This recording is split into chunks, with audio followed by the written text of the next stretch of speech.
Selamat siang saudara-saudara semua. Kami mengucapkan terima kasih karena saudara-saudara boleh bersama-sama dengan kami di saat ini. Ya, di siang hari ini kita akan mengikuti bersama kegiatan penyuluhan mengenai pencegahan COVID-19 dan persiapan memasuki new normal dengan fasilitator kami yaitu Suster Keisha Latuhamalo. Dipersilakan. Ya, terima kasih atas kesempatan yang telah diberikan kepada saya. Perkenalkan sekali lagi, nama saya Suster Keisha Latuhamalo. Di sini saya akan membawa materi penyuluhan mengenai pencegahan COVID-19 dan persiapan memasuki new normal. Ya, langsung saja kita masuk pada materi penyuluhan pencegahan COVID-19 dan persiapan memasuki new normal. Jadi materinya sudah ditahan oleh saudara-saudara, jadi bisa dilihat. Ketika saya menjelaskan di sini, saudara-saudara juga dapat melihat materi yang sudah ada di tangan saudara-saudara. Jadi pertama-tama kita harus mengetahui dulu pengertian COVID-19. Apa itu COVID-19 atau virus corona yang biasa kita kenal? COVID-19 atau virus corona adalah keluarga besar virus jenis baru yang menyebabkan penyakit pada manusia dan juga hewan. Pada manusia biasanya menyebabkan penyakit infeksi saluran pernapasan, mulai dari flu biasa hingga penyakit yang serius seperti MERS dan juga SARS. Mungkin ada yang sudah pernah dengar apa itu MERS dan juga SARS? Tidak, Belum ya? Jadi MERS dan juga SARS itu adalah sekelas dengan virus corona yang menyerang infeksi saluran pernapasan sehingga membuat seseorang itu dapat berujung pada kematian. Kemudian cara penularan. Cara penularan dari COVID-19 atau virus corona ini ada beberapa. Yaitu yang pertama, ketika kita tidak sengaja menghirup percikan ludah atau air droplet yang keluar saat penderita COVID-19 itu dia batuk atau bersin, sehingga kita perlu menggunakan masker kemanapun kita pergi. Kemudian memegang mulut atau hidung tanpa mencuci tangan terlebih dahulu setelah menyentuh benda yang terkena cipratan ludah penderita COVID-19, sehingga kita perlu melakukan pembersihan rumah utamanya. Kemudian yang ketiga, kontak jarak yang terlalu dekat dengan penderita COVID-19, sehingga peraturan pemerintah untuk menjaga jarak itu antara 1 sampai 2 meter. Kemudian perlu kita juga ketahui gejala-gejala umum dari penderita COVID-19. Jadi secara umum ada 3 gejala yang bisa menandakan seseorang itu dia terinfeksi virus corona. Yaitu yang pertama, demam. Ketika suhu tubuh seseorang mencapai 38 derajat Celcius. Ketika suhu tubuh seseorang itu mencapai 36 sampai 37,5 itu masih dikatakan normal. Namun ketika suhu tubuh seseorang mencapai 37,6 sampai 38 itu sudah dikatakan tidak normal. Sehingga harus dilakukan isolasi mandiri pada saat ini. Kemudian selain demam, ada juga batuk ringan. Selain batuk ringan, ada juga disertai dengan gejala sesak napas. Setelah gejala-gejala umum, perlu juga kita ketahui tentang pencegahan apa yang harus kita lakukan. Ada beberapa pencegahan yang harus kita lakukan di dalam mengatasi pencegahan virus corona ini. Yaitu yang pertama dengan menerapkan physical distancing atau menjaga jarak. Yaitu dengan upaya menjaga jarak minimal 1-2 meter dari orang lain. Dan jangan dulu keluar rumah kecuali ada keperluan yang sangat mendesak kita lakukan. Kemudian gunakan masker saat beraktivitas di tempat umum atau keramaian termasuk saat berpergian berbelanja bahan makanan. Kemudian rutin mencuci tangan dengan air dan juga sabun atau hand sanitizer yang mengandung alkohol minimal 60%. Terutama setelah beraktivitas di luar rumah atau dari tempat umum. Ada juga pencegahan-pencegahan lainnya, yaitu yang pertama, tingkatkan daya tahan tubuh dengan pola hidup sehat, seperti mengonsumsi makanan bergizi, berolahraga secara rutin, beristirahat yang cukup, dan mencegah stres. Kemudian hindari kontak dengan penderita COVID-19 termasuk orang yang dicurigai positif 19 virus corona, atau orang yang sedang sakit demam, batuk, dan juga pilek. Kemudian tutup mulut dan hidung dengan tisu saat batuk atau bersin. Kemudian buang tisu ke tempat sampah. Jangan kita buang di tempat yang sembarangan, sehingga orang lain dapat memungutnya. Kemudian jaga kebersihan benda yang sering disentuh dan kebersihan lingkungan, termasuk kebersihan rumah. Misalnya seperti gagang pintu harus dilakukan pembersihan, karena gagang pintu itu sering kita sentuh atau kita pegang. Kemudian new normal. Ketika dunia dihadapi dengan COVID-19, terutama juga di Indonesia, ada istilah baru, yaitu new normal. Perlu kita ketahui apa itu new normal. Ada yang bisa kasih pendapat apa itu new normal? Tahu, Bu? Oh, tidak tahu ya? Ya, saya akan beritahu. Jadi, new normal itu adalah skenario untuk mempercepat penanganan COVID-19 dalam aspek kesehatan dan kehidupan sosial ekonomi masyarakat dengan berpedoman pada protokol kesehatan dalam kehidupan sehari-hari.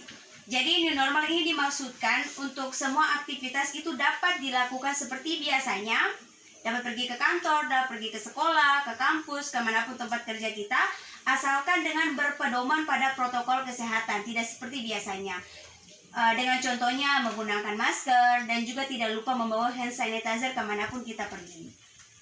Kemudian ada beberapa contoh yang harus dilakukan dalam new normal. Yang pertama, saat harus keluar rumah dan kembali lagi ke rumah. Ada beberapa langkahnya, tidak sembarangan seperti biasanya ketika sebelum pandemi.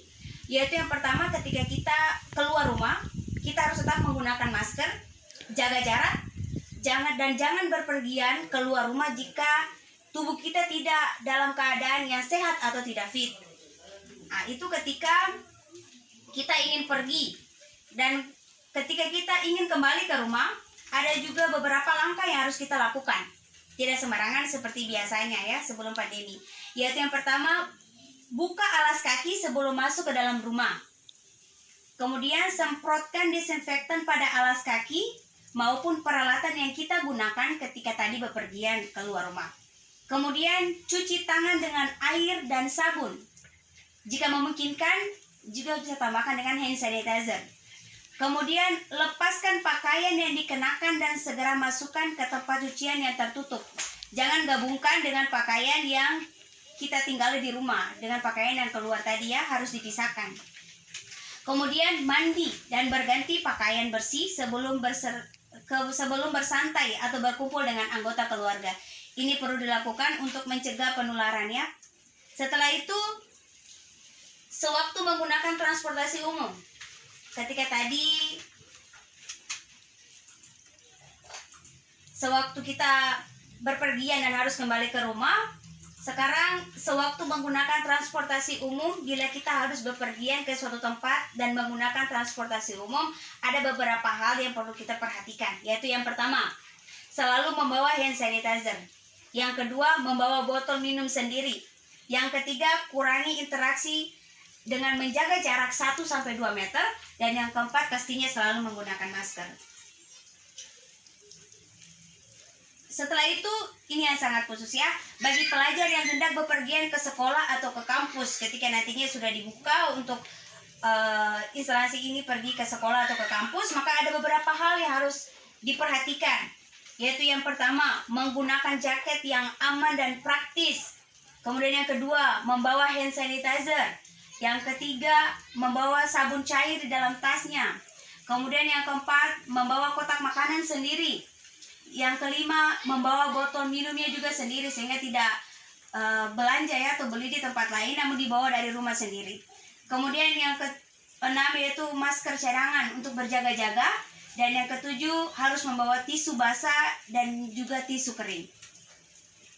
Ya, mungkin itu saja pemaparan materi saya atau penyuluhan saya di saat ini mengenai pencegahan COVID-19 dan persiapan untuk memasuki new normal. Jadi saudara-saudara, itulah materi mengenai pencegahan COVID-19 dan persiapan memasuki new normal.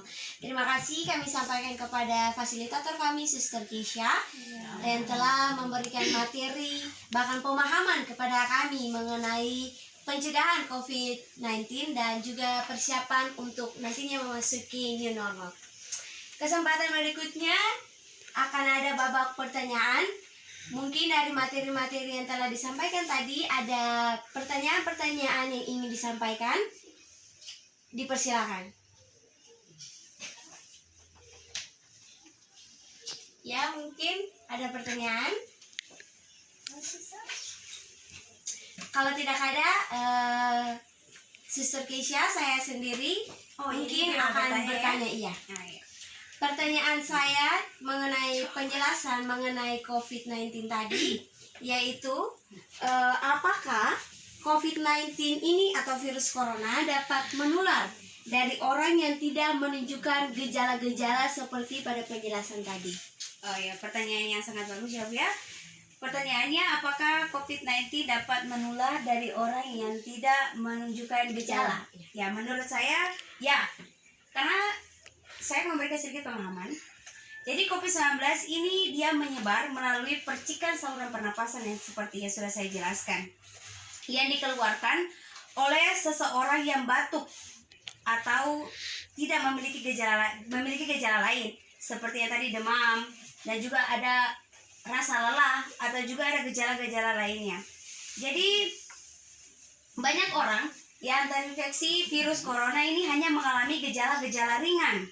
Oleh karena itu, COVID-19 dapat menular dari orang yang hanya memiliki gejala-gejala ringan seperti batuk ringan, tetapi juga seringkali merasa tubuhnya sehat, padahal dia terpapar virus corona. Oleh karena itu, kita tetap harus menjaga jarak, menggunakan masker, dan pastinya harus selalu mencuci tangan dengan hand sanitizer maupun juga menggunakan sabun cair. Mungkin itu saja Ibu menurut saya.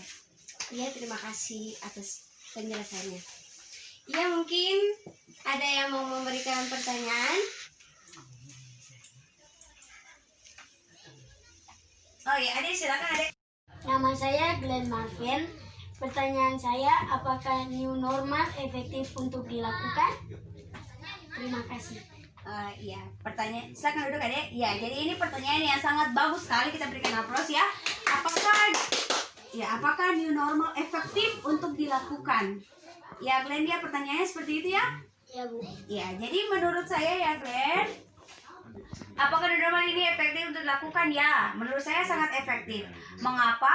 Karena new normal ini membantu orang-orang yang harus keluar rumah untuk kegiatan tertentu dan bekerja seperti biasanya. Tapi harus memperhatikan protokol kesehatan yang telah ditetapkan oleh pemerintah, seperti dengan menggunakan masker, selalu membawa hand sanitizer, dan juga tetap menjaga jarak. Ya, mungkin itu jawaban dari saya. Apakah Anda sudah bisa menerima? Sudah, Bu. Oh ya, terima kasih.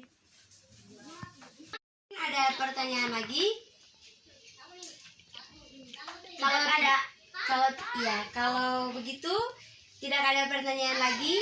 Dengan demikian boleh berakhirlah sudah seluruh kegiatan penyuluhan mengenai pencegahan COVID-19 dan persiapan memasuki new normal dalam kegiatan kami di siang hari ini. Terima kasih kami ucapkan kepada saudara-saudara, bahkan juga kepada fasilitator kami, Suster Keisha Latihamalo, yang boleh memberikan waktu untuk ada dalam kegiatan memberikan kami pemahaman mengenai penyuluhan yang boleh kami dapatkan di siang hari ini, dan tentunya sangat berguna bagi kami untuk menghadapi pandemi COVID-19 dan juga dalam memasuki tahap baru new normal. Sekian dan terima kasih. Ya, mungkin saya membagikan masker ya untuk dua penanya yang tadi. Mungkin maju ke depan. Karena tadi nggak pakai masker, jadi saya kasih masker. Ya, terima kasih. Ya, terima kasih.